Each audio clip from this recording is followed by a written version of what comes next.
It's almost here, the big day for Trump. President-elect Donald Trump and Vice President-elect J.D. Vance will be officially sworn in on Monday, Inauguration Day.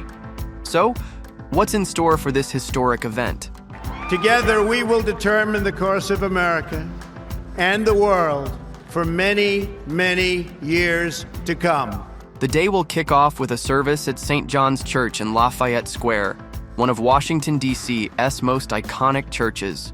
Following that, there will be tea at the White House. But the real action starts when the musical performances begin on the main stage, set up on the west lawn of the U.S. Capitol building. And don't forget, there will be some powerful opening remarks to get everyone in the mood for the big event. To all Republicans and Democrats and independents across this nation, I say it is time for us to come together as one united people. Then, it's time for the swearing-in ceremony. Trump and Vance will take their oaths of office, and the president will deliver an inaugural address, outlining his goals for the next 4 years.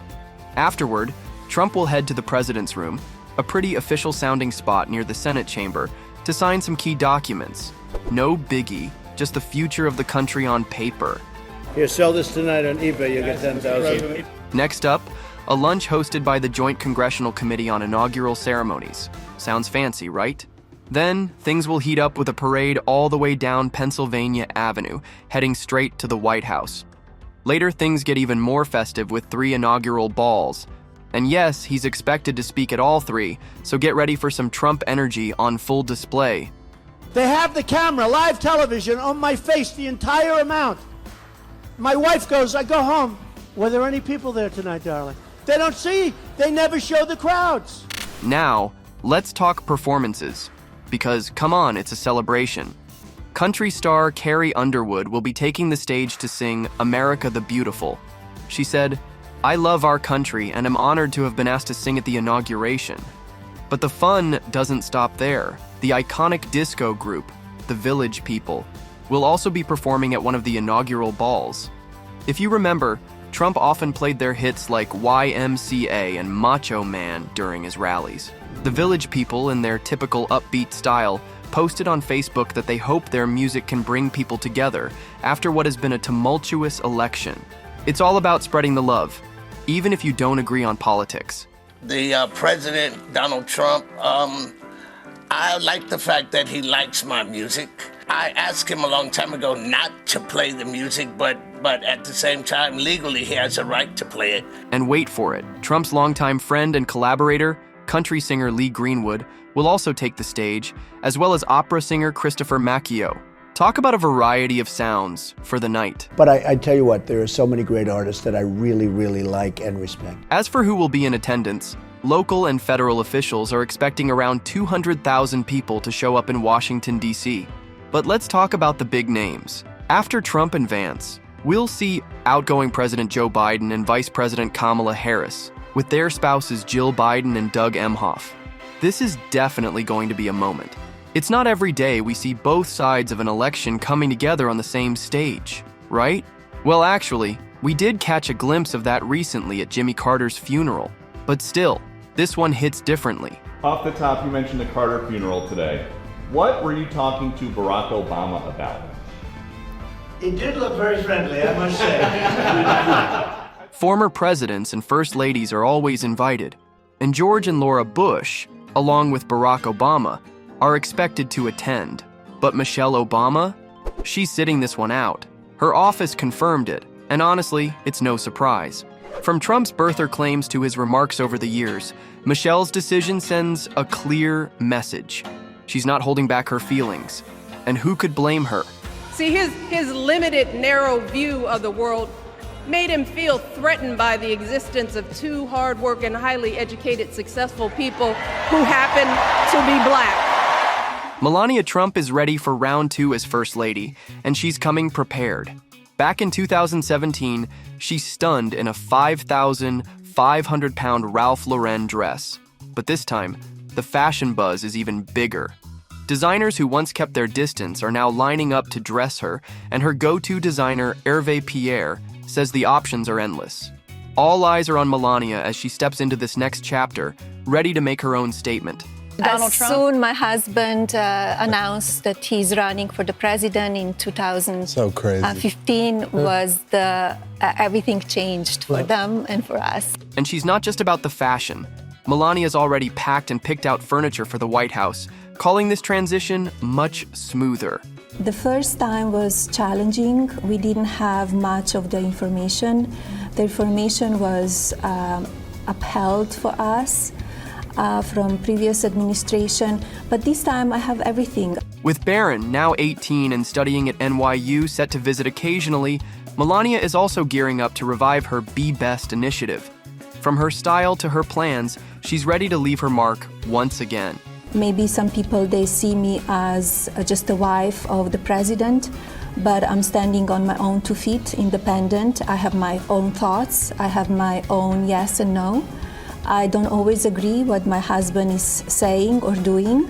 Now, one thing's for sure. Melania stepping into the spotlight always guarantees attention. And with the Trumps back in the public eye, you can bet we're in for more awkward moments between them. Remember Trump's first inauguration? The big day when all eyes were on them. But instead of waiting for his wife or, helping her out of the car like a true gentleman, Trump charged up the White House steps to greet the Obamas, leaving Melania to walk up alone a few paces behind him. It's almost like he was trying to set a new world record for fastest abandonment of a spouse on a historic occasion. Standing awkwardly beside his wife, Trump was no match for Obama's charm as he gracefully kissed Michelle's hand, perhaps leaving Melania to wonder what could have been. Then there was that viral gif from the inauguration that everyone was talking about. On the Capitol steps, Trump looked back at his wife, and she responded with a smile that lasted for about 2 seconds. The moment he turned away, her smile turned into a grimace that looked like she had just bitten into a lemon. Even at the inaugural ball, Melania couldn't hide her emotions. Maybe it was just a bad angle, but that didn't stop the internet from buzzing about her seemingly sour expression on the dance floor. And let's not forget that infamous like on Twitter. We're going to build a wall. It was the like heard round the world when Melania's personal account hit the heart button on a tweet that read, "Seems the only wall Donald Trump's built is the one between him and Melania Trump. Ouch."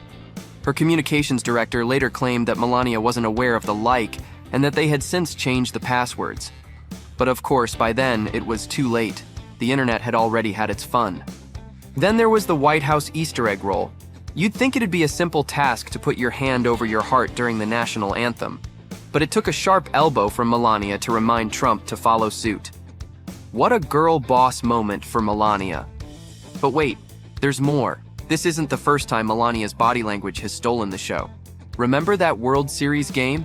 The one where she smiled sweetly next to Donald for all of 2 seconds before turning away and rolling her eyes as if she was thinking, "Ugh, not again." That clip went viral faster than you could say awkward marriage, with critics quick to point out that Melania has a knack for these less than warm interactions with her hubby. Don't be rude. Over the years, she's perfected the art of slapping away his hand, ripping her hand out of his grip, and just flat out walking away from him during photo ops. Speaking of hands, who could forget the infamous umbrella incident in October 2018? Here's how it went down. It was raining, and President Trump, ever the gentleman, was holding an umbrella over his own head, leaving Melania to fend for herself in the downpour. Chivalry is apparently dead, at least in the Trump household. And let's not skip over their arrival in Israel, where Trump reached for Melania's hand, only for her to swiftly and subtly swat it away. The next day, despite the whole world talking about her hand-swatting skills, she did it again in Rome. But this time, she had a convenient excuse. She needed that hand to fix her hair. Yeah, right. Also, remember when Melania's yellow coat became the talk of Twitter? With her coat strategically draped over her shoulders, she set the internet ablaze once again when a video shared by NBC News showed Trump appearing to fumble awkwardly for her hand as they walked toward their awaiting aircraft.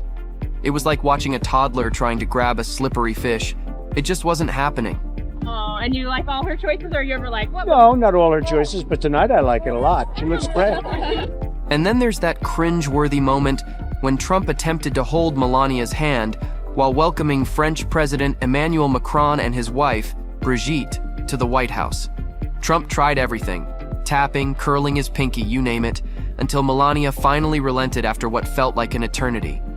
By the time she grabbed hold, you could almost hear the collective sigh of relief from onlookers who were probably cringing so hard they pulled a muscle.